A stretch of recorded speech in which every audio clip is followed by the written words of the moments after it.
Hi, everyone. I'm Peter NG, and welcome back to Catching Up, the podcast where conversations don't end when the bell rings. Today, I have a special episode. I'm actually recording with two people. I'm reconnecting with Matthew NG and Ann Schlotzhauer, and they are assistant professors of psychological science at the University of Missouri Rolla. From your guest form, it says y'all have been integrating with the Midwest culture and climate and area. I'm very excited to dive deeper into that. So let's get into it. It's great to see you guys. How have you been? Good. I do feel like I should say that technically we are at Missouri University of Science and Technology.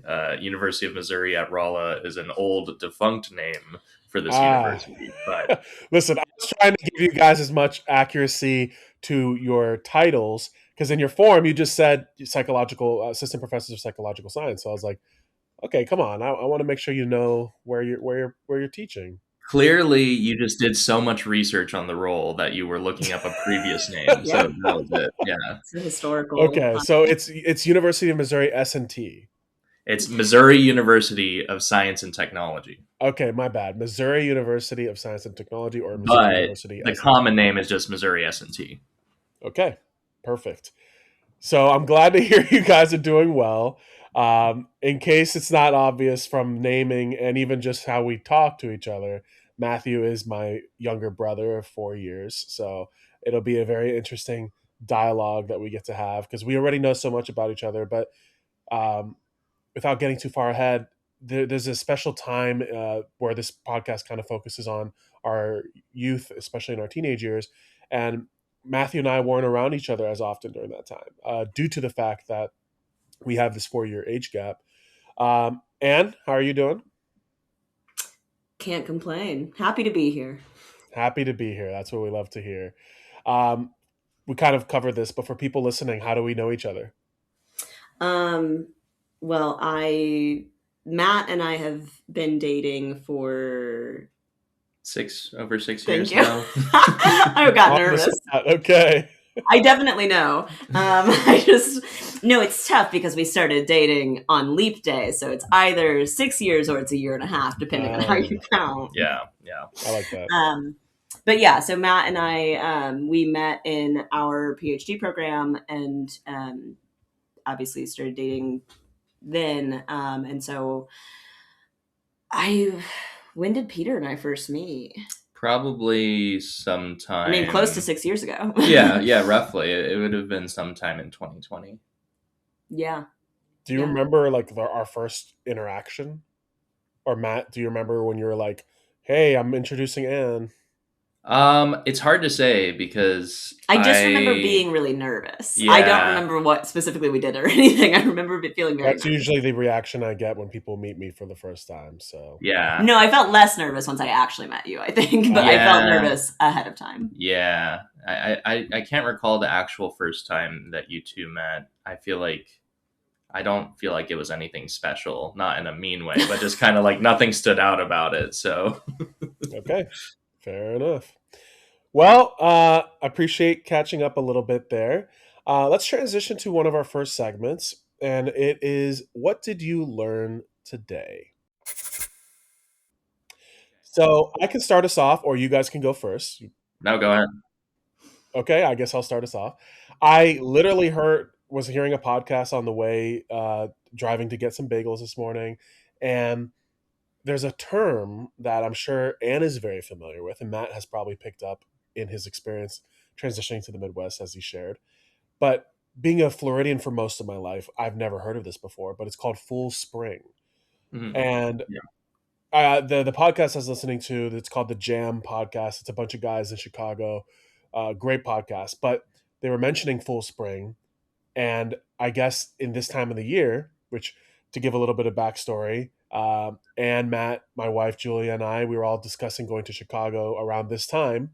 And one of her concerns was cold temps.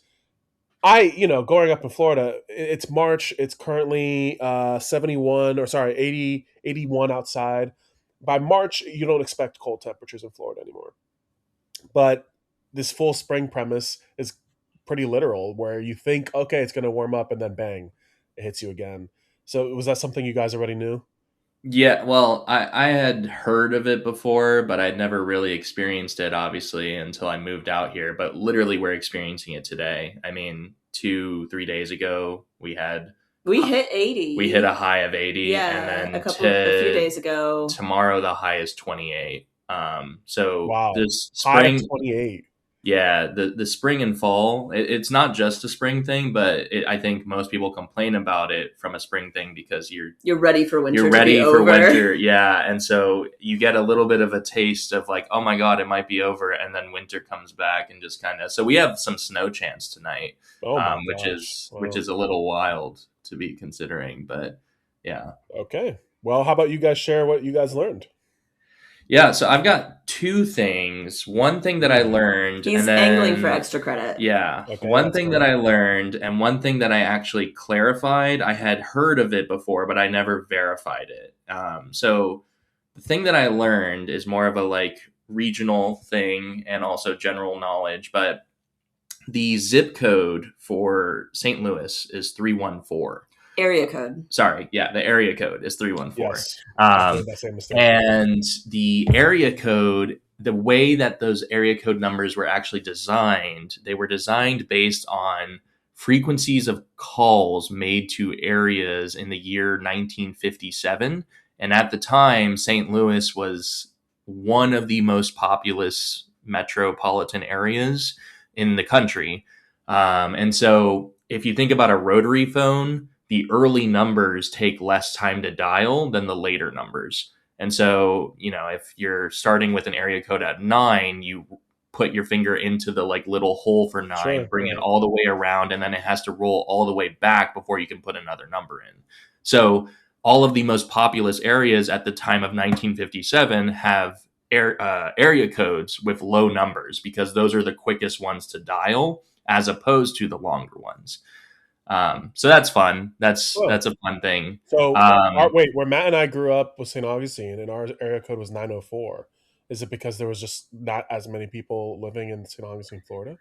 I can't confirm that because I only heard about specifically for St. Louis because Mm. St. Louis also has an interesting population history, but I believe it applies to essentially area codes reflect the population in like 1956, 1957. Okay, interesting. Well, what was your other interesting fact? Yeah, so the other one is actually verifying a fact, and it's I think relevant to both of us in that I feel like everybody has heard of the joke of like, oh, if you're on a plane and somebody's having a medical emergency and you say, is anyone a doctor? And then someone raises their hand and they're like, yeah, I have a doctor of philosophy, or I'm a doctor of like Mm. whatever subject matter. Well, if you watched Brooklyn Nine-Nine, and the actor Andre Braugher, I don't know if I'm pronouncing the last name right, but the actor who played Captain Ray Holt, one of the episodes, he kind of goes on a tirade against one of the suspects for a crime about how the word doctor actually refers to people who were academics before it was ever meant to refer to Medical medical professionals. professionals. And so I looked into that. And that is in fact correct. The etymology of doctor comes from a older word that meant to teach. And it was meant for the highest university degree available. And it wasn't until later that medical professionals co-opted the word doctor. So it's just funny that, at least in the United States, when people refer to doctor, if you are not a medical doctor, people kind of turn your nose up at you because they're just like, ugh, you're being, pretentious or whatever. But technically, that is actually the correct origin of the word. So, What time period did that word originate? Was this like as far back as like the philosophers of like ancient Greece, or? yeah, the first doctoral degree is thought to have been conferred around the year 1000, so the first millennia, near the end of the first millennia. But it's also hard to say because it's meant different things. So it used to be that somebody who had a doctoral degree, that's where the word doctor comes from, um, was just somebody who spent a lot of time in academia. So it wasn't as much, whereas in modern day, a PhD has certain requirements. And so one of the requirements is that you propose and defend a dissertation, which is proposing a new idea to the field and advancing the field. That was not actually a part of it. It was instead just, have you been in academia for long enough? And now you're a doctor. So Back then, the terms for people that treated others were like apothecaries, right? And like it really different depended. phrasing. The original terming for surgeons, for example, were butchers. Like the original Oh, surgeons were people who also cut meat for food purposes right. and like dressed animals and things like that. And so, yeah, I mean, professions have long histories. Well, I'm going to say something brave. We need to take back the word doctor, and I'm right not there with you. I'm right there with you. and I not think and not succumb only to the MDs of the world. Okay, I like that. well, Before we actually, go. I'll add one Oh, more one more thing. thing. Okay, I yes, go think ahead. the real point of that comment is not to say that you can't be a doctor if you have an MD, but it is to say that if you are an MD and you're snooty about who gets called doctor, technically speaking, anyone who has an applied degree, PsyD, EdD, those are all equally a doctor as an MD, because an MD is a professional degree. So if you're going to be snooty about A it, JD too, JDs lawyers. as well. Yeah, all of those are professional doctorates. And so, Right. But you would like never think to call no. a lawyer a No, I mean doctor, even though that is language matters. It's important to specify these things. So Mhm. that is a very good learning opportunity. Um, Before we dive into the crux of the episode and what the podcast really focuses on, I want to not divert too far from your adjustment to midlife living. How's that been for you guys? Yeah, the Midwest has been it's been fun. Or I mean, Midwest, not midlife. yes. I don't Midwest. think we're exactly in midlife yet. I mean It I'm depends on much how long closer we to live, that I than you guess. guys. So. Yeah. No, I mean, I've enjoyed it. I obviously we grew up in Florida, spent all of our lives in Florida, and so I really look forward to moving to a place that actually experiences seasons, and I've enjoyed it. I think I understand more. I definitely had the opinion of like, oh man, winter sounds great. It's awesome. It's fantastic. There are no downsides. There are definitely downsides. There are downsides to all seasons, but I still stand by I prefer having the seasons instead of just having like a 2 to 4 week period where it's slightly cooler and then you have summer for about 11 months. Right. So, And I know you grew up in Kansas City, so you're more familiar with this anyway. But you also spent quite a bit of time away while you're in Florida. So how's your yeah, transition been? it's well, it's funny because obviously I'm very pro Florida. I'm very pro 11 months of summer. Yep. I enjoyed that, but um, I would say coming back to the Midwest, like the adjustment to having seasons has been easier than I expected it to be. I was like kind of dreading having winter again. And I think partially like we haven't, both of the sort of 2 winters that we've spent here now haven't been like super severe, super no. bad, which I think helps with my Yeah. like seasonal affective disorder. But yeah, one thing that I did kind of forget in my 5 years in Florida is that and this has been true my whole life, I'm pretty bad at like checking the weather and planning accordingly and dressing myself Mm. appropriately for what the day holds. Mhm. But luckily Matt is not bad at it and helps me. Yeah, which doesn't make any sense because in Florida, you never really need to check the weather. You know what you're going to get. The But number of students I've had where it'll be like a cold front comes in and it'll be high of 40 something, 50 something, and they're wearing shorts and they're wearing Birkenstocks and they're shivering as they walk into the hallway. And I'm like, what the hell are you doing? And they're like, oh, I just didn't care to check. And I'm like, you could have felt it when you walked outside your door. And they're like, oh, it was already too late. yeah, So yeah, yeah. Yeah. I do get that. Yeah, and I mean like yeah, obviously with like cold fronts and stuff it definitely comes in, but like a standard I think that was a big adjustment here is that the a standard day in the Midwest, it's normal to have 30-40 degree swings between the high and low. Um, the weather is very variable here. So I felt like in Florida, especially when you're getting into summer, you're really looking at bands of like 10 degrees or less difference between the high and low. And the only weather change is when is your 30-minute of torrential rain going to happen. Whereas here, it's kind of like, yeah, some days it's hot throughout the day, but then it'll by night drop by like 20, 30 degrees. Other days it'll be rainy, but it'll be rainy for 3 days straight. Like it's definitely not as in a lot of ways the Florida weather, because it changes so quickly, it also is pretty consistent. Sure, I understand that. Okay, so as we're about to transition to the meat and potatoes, you could say, of the podcast, I did have one final comment that you'll enjoy. I interviewed a former student of mine who lives in Montana now, Mm. and I realized this after finishing the interview, but at one point I was like, Montana, that's like Midwest, right? And I think we were just in the middle of conversation. But then after I had finished recording, I was like, wait, wouldn't that just be like plains? Isn't that like Great Plains? And yeah, geography has never been my standpoint. I teach anatomy and physiology. So that was embarrassing. But hey, we all learn from our mistakes. Yeah. So I wanted to, the point of this episode or the point of the podcast, is catching up beyond the classroom.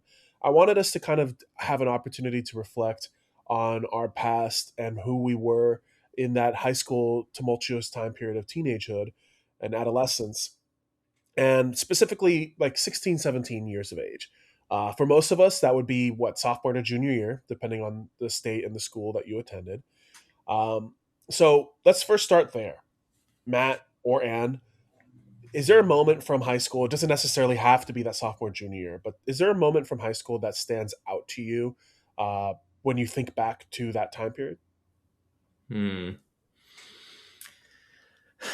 It's a little tough because I feel like high school was actually fairly homogenous for me. I don't really feel like I had as much growth individually as I did in undergraduate. Um, but I mean, okay. So I will say the time of my life that stands out most when I was in high school was actually the random year that I ran cross country, Mm, and that was in God, what was that? I think that was my sophomore year. It might have been my junior year, but it was not either my first or last year of high school.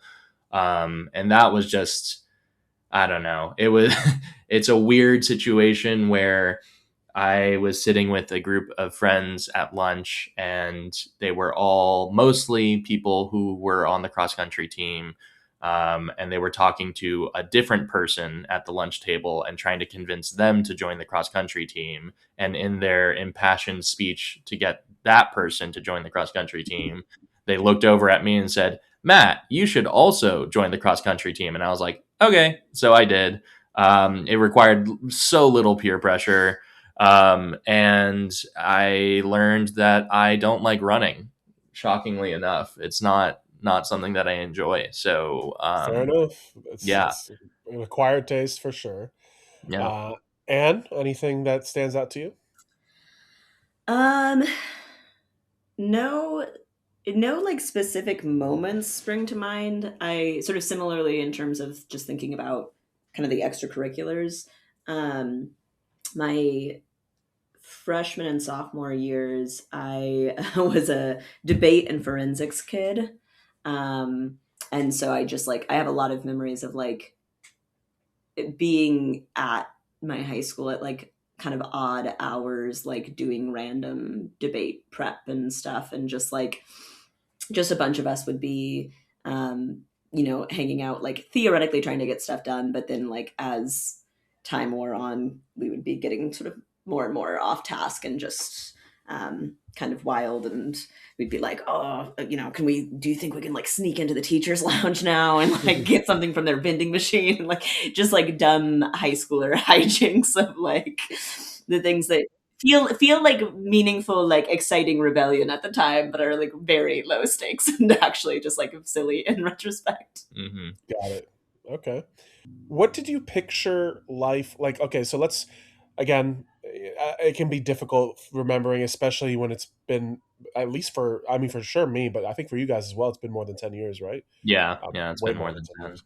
Um, but what did you think life would look like when you were in high school? Like, let's say 5 years later or 10 years later. Oh God. I mean, at the time, I was still thinking about, well, clearly I'll probably pursue like, so I'd always been interested in, well, I shouldn't say always, but for a large part of my life I'd been interested in like the brain. But growing up as we did, I definitely just wasn't very creative and thought about the different ways that I could work with the brain. And so to me, I was like, well, clearly I'll just be a doctor of the brain. A doctor of the And brain. so I think I was thinking to myself, yeah, I'll be a neurologist or something. Um, and that did not happen. And I'm glad that did not happen.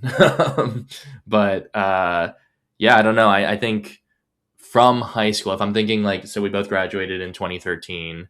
Um, if 5 years after 2013, I probably would have thought to myself, yeah, I'd be like in medical school. Um, and 10 years College is after always that, an expectation for both of you, right? As far as right after high school. what college? Yeah, yeah. I Okay. mean, I think that was definitely, I don't know. I think in general, there's obviously a lot of societal pressure of it's the logical next step, even if it doesn't actually make sense for your situation. Of course. Um, Yeah. but So neurology was the thing that was drawing your attention, at least at that time, and what you might have thought things were headed. Anne, what about you? I would say I in high school I had no real ability to to like predict what my future might hold. I did grow up in a household where like getting a bachelor's degree was expected, or at least like that was sort of the like assumed path after high school. um but I went into college undecided on my major. I had no idea what I wanted to do. There were like, I feel like there were maybe a couple of things that like I knew I probably didn't want to do, but that was about the closest I came. I never, yeah, I and I certainly wouldn't have been thinking like 10 years down the road. Like at no, most I would be thinking 5 years, and the most I would think there is like, well, I should have finished my bachelor's degree, but I don't know in what or what I'll be doing Right. as a job. Like um, yeah, I don't know. I still feel like I don't do much like thinking about where I'll be in 5 or 10 years. yeah, Um, but definitely back then, it didn't even cross my mind to be imagining my future. yeah. I just I kind of feel like a lot of forward forecasting, especially at that age, is more reflective of like external pressures. Like I'm sure there are people who truly are going into high school thinking like I want to do this for sure. But I just think most people don't have enough experience in life to know truly what it is that they find interesting and what they're passionate about and what they're willing to put up with in order to like do that. Like working a job is not like, even if you do something you love, it doesn't mean that you're going to love what you're doing. So I just think that for most people who say like I definitely want to be X, it's possible that that's true, but I would imagine most people in that camp are more so just kind of like going along with whatever they've been told, or directly or indirectly, in terms of what their expectations are.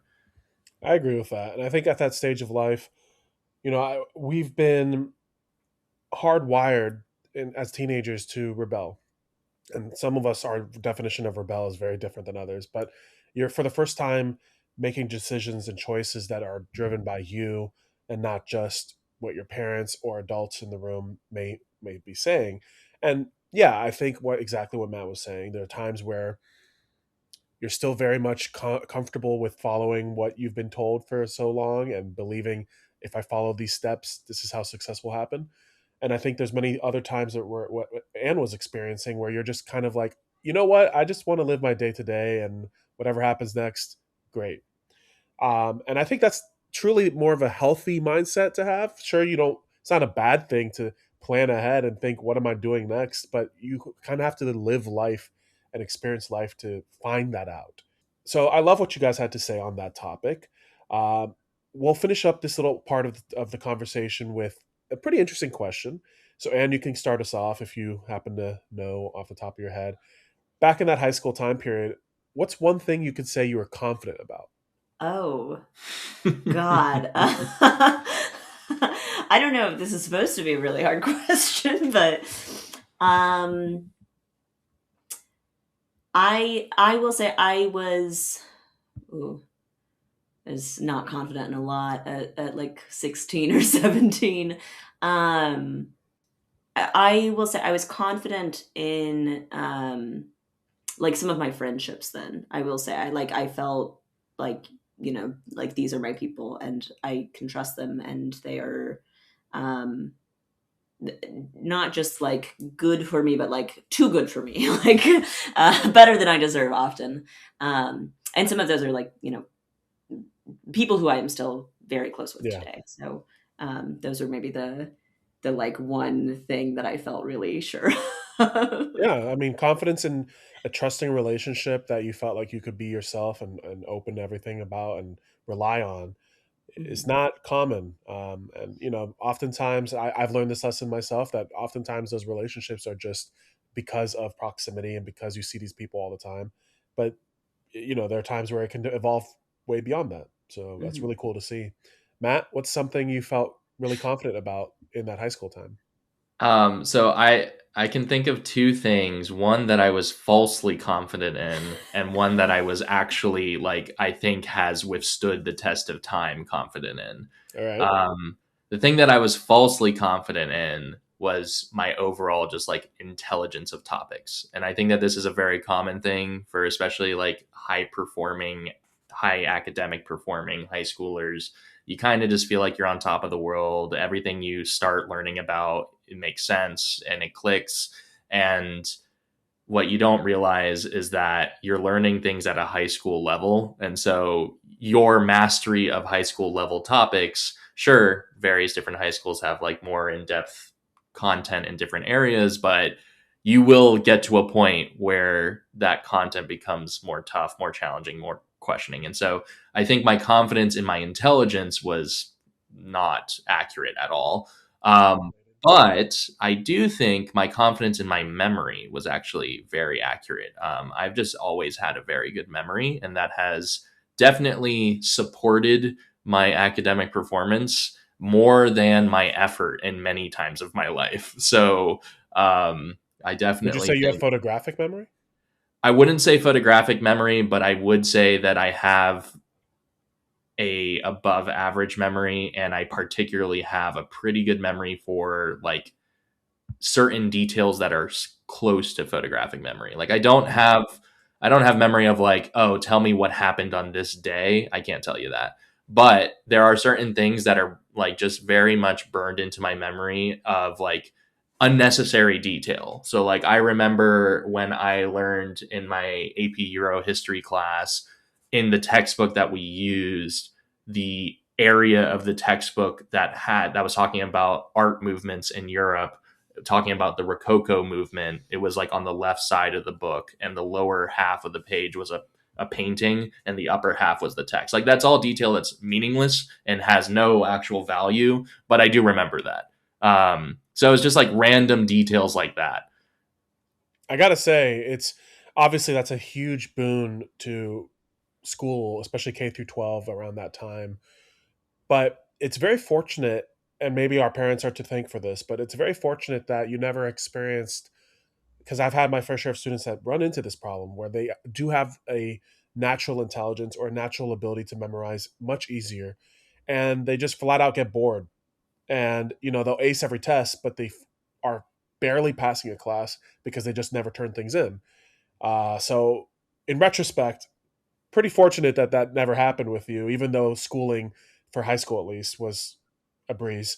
Um, so Interesting. I'm glad that you guys were able to share some things that you felt that was a strong point at that time of life. So now we're at a good time to transition into our next segment. And now we're going to kind of pivot into a slightly different direction. So this segment's called What Would You Tell Your Past Self? So, Matt, we can start with you. I love this question. If you had the ability to sit in front of yourself at 16, 17, very tumultuous time of life, or maybe not, maybe at that time you thought you were on top of the world, like you were saying, what would you tell yourself? Yeah, I mean, I feel like if you do think that you were on top of the world at that time in your life, that is when you need this conversation the most. Mm-hmm. I would say I experienced this a few years later when I was starting college. So I would essentially relay what happened to me, which is the crux of it is you should really reflect inward, and it is difficult to do this at this age because you just simply have not developed your brain enough to be able to have this level of reflection. But reflect inward on what do you value about yourself. And I think what a lot of especially people who perform high performing academically people early on, what they ultimately do, which is a mistake, is overinvest their self-worth in their academic performance. And eventually, as I was mentioning earlier, that will come to a problem in that you will eventually reach a point where you are not able to just perform perfectly in academic domains without much trouble. And that will then cause a bit of an ego crisis of, well, I thought I was the good student. And when I'm not the good student, what am I? Your sense I of think worth gets crushed. Yeah. yeah, yeah. So I think the thing I would tell myself when I was 16 and 17 is that it's not necessarily a bad thing to be confident, but start thinking about other ways to define yourself, because if you only rely on one thing, it doesn't have to be academic performance, it can be anything, but if you only rely on one thing to define yourself, you also are much more vulnerable to having a very large realization moment that you're going to face challenges. And if you're not resilient enough, you will face some major setbacks in your mental health and your general ability to like be a human. So I Okay. think that's probably the biggest thing. Got you. And quickly, I want to stick with you while we're on that topic. Do you think that version of yourself would have believed your advice? No, not at all. No, I Okay. think in some ways, I think that there is a need to kind of experience it for yourself, especially when we're talking about hyper confident individuals. Um, but no, I don't think I would have. I probably in this world where I'm talking to myself, I probably would have been like, I mean, sure, whatever. Like, I mean, I probably would have been like, but then just continue doing life as is. The only thing that would have benefited is that when I eventually did experience that, I might have had a moment of like, As the oh, prophecy foretold. yeah, Yeah, the prophecy exactly. foretold. So Okay. like that might have accelerated my recovery process from that. Mm, But I definitely, it would not have prevented me from experiencing it. fair enough. Okay, Anne. So, same question. If you had the chance to sit in front of your 16, 17-year-old self, what would you tell them? I would tell her to calm down. And I would maybe shake her shoulders a little bit to really emphasize the I don't think point. she'd be like, "Why is an adult shaking me?" No, yeah, I was just so neurotic, and I mean I'm still a neurotic person, but yeah, I in my teenage years it was just everything was very all or nothing for me. I think of Mm, just um and part of it was also sort of the like academic high achievement thing of like if I don't if I don't get an A in all my classes, then I don't even know what the like then was, but I was just like certain that my world would collapse. Um, and I think a lot of it was tied to academics, but I think it was also just I was just kind of neurotic in all areas of life. Of like if I was with friends and I like made a joke that just like didn't land, I was like, oh my god, they all think I'm like so dumb and terrible. Like, yeah. and I had my friendships that I was really confident in, but I think anytime I was around sort of bigger groups of people sort of beyond that was when I was like way overthinking everything I said and did, and just, yeah, I was very, very in my head. But I will say, similar to what you asked, Matt, I don't know that me saying like calm down and trying to like convince my 16-year-old self that everything would in fact be okay would have accomplished much. Famously, the solution to anxiety is to tell someone to calm down. Yes, always helps.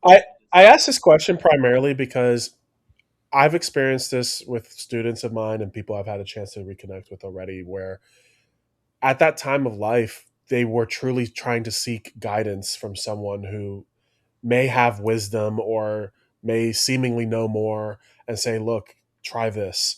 And it's not always the right answer. But yeah, I think it's normal or for a lot of people to say, I don't really know what I'm doing. I need someone to tell me what to do. But simultaneously, like what both of you experienced and shared, there's also times where you're like, yeah, I don't know if I would actually buy into that. Even though it's the right thing, I don't know if I would actually buy into that so easily. Okay, I love what you guys had to say. One last focus point on the past. And we can start with you this time. What are you proud of now that you couldn't see back then? Like when you think back of your high school age and your high school time period, what are you proud of, something that you were able to do or withstand that back then you never really valued? My first thought is just like getting through it. Like, I don't know, I was so anxious and so neurotic and so just like, I don't know, I was just like so stressed so much of the time.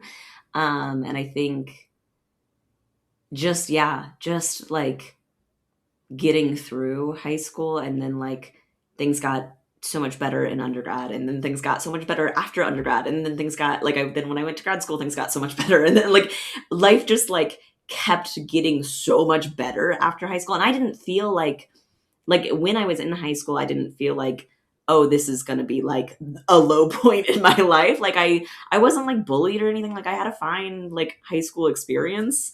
But I just like, things have gotten significantly better as I've aged. And I didn't realize that at the time. I never would have like expected like, oh, if I can just kind of make it through high school, like I'm going to continue to get happier and healthier and just like generally feel better about life. So just getting through it all. Yeah. So I don't know. I just getting through it is okay. I don't know. Sometimes I think a lot of high schoolers put a lot of pressure on themselves.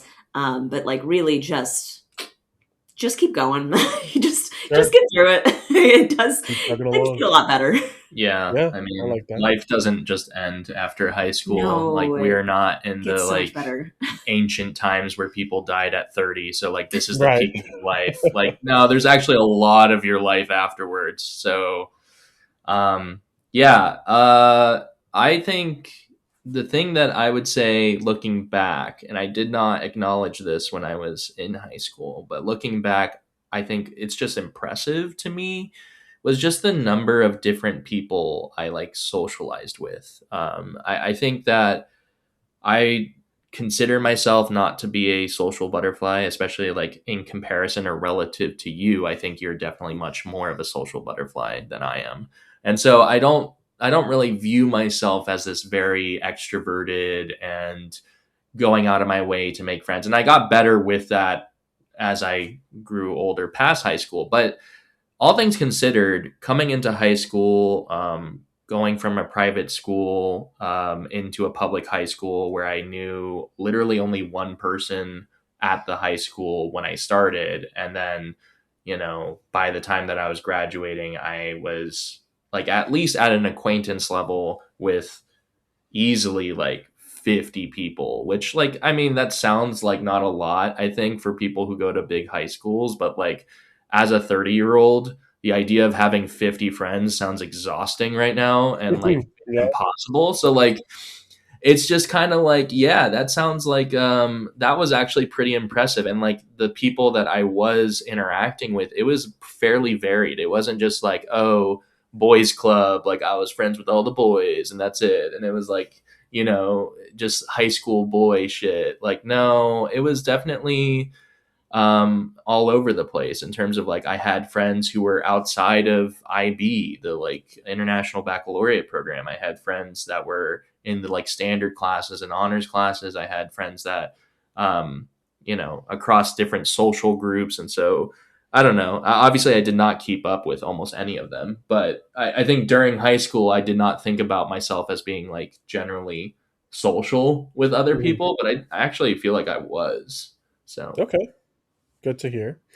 So, in our final moments, I like to look forward and see what's coming up in the future or what we're currently working on. So, Matt and Ann, what's something that you guys are actively working on? our final moments really makes it sound like after this episode we're going to be taken out back. So, No, well, um, final moments of the episode. You guys have incredible careers ahead of you. well, we're both assistant professors, which for those who are unfamiliar, that essentially is a like trial period of employment for in the United States at least. It's a trial period of employment for about 5 to 6 years before you are evaluated and either you are promoted and granted a more permanent position or you are just fired.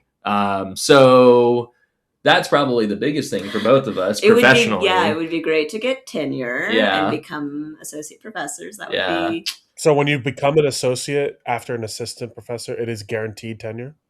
Yeah. Well, there's technically some rare circumstances where someone may be promoted associate but not granted tenure. That's very rare. And it should be said too that tenure is changing a lot, and various different states in the United States are just removing the idea of tenure and essentially making it that after you get promoted, you just continue to get like this like evaluation, which that's also a bit of a complicated subject because obviously I think everybody has heard of the stereotype of like the tenured ancient professor who fully blows off their teaching, fully blows off their responsibilities, but they're tenured so they can't get fired. It's not exactly as straightforward as that. There are ways that tenured professors can be let go, and that has happened. But it is a definitely higher security, job security point in someone's professional career as an academic. So, yeah. Anyway, I would say that's probably the biggest thing. In terms of the near future for us professionally. Personally, I would say I'm constantly trying to. I think it's a constant development of balancing your work life with your personal life.